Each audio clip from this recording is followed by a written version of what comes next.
Now, one of the things I wanted to talk about here was the idea of the virtues. And the virtues are character traits.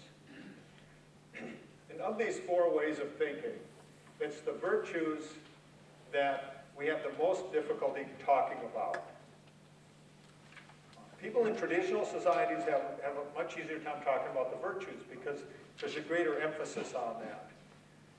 In the United States right now, 21st century, I would say this has been the case for most of maybe the last 100 years in the United States. Our preferred way of thinking is consequences. We're very practical-minded people. We want to know what the result will be. And so most of our political debates, they start out, first of all, talking about consequences. Then they might bring in some other things too. But that's what we move to first. And we know that language really well. We're really good at it. We're pretty good at fairness, because fairness is mostly about process. What are the rules we agree to for doing something? Okay? When we're talking about whether it's fairness or equality, respect, these sorts of things, that's fairness.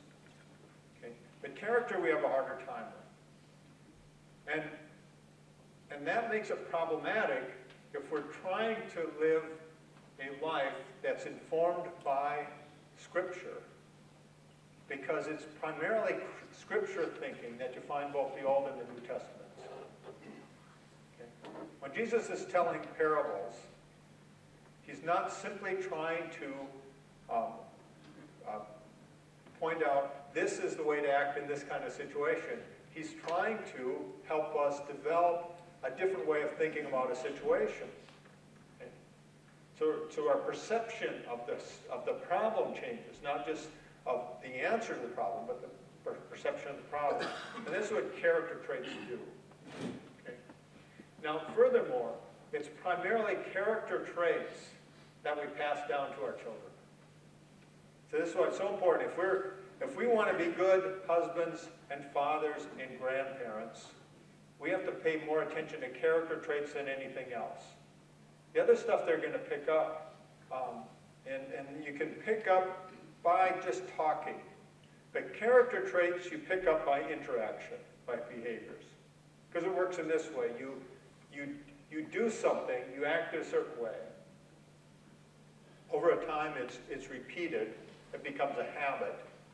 That habit then becomes second nature. It becomes part of who you are. Okay? And then it affects your very perception of the way things are.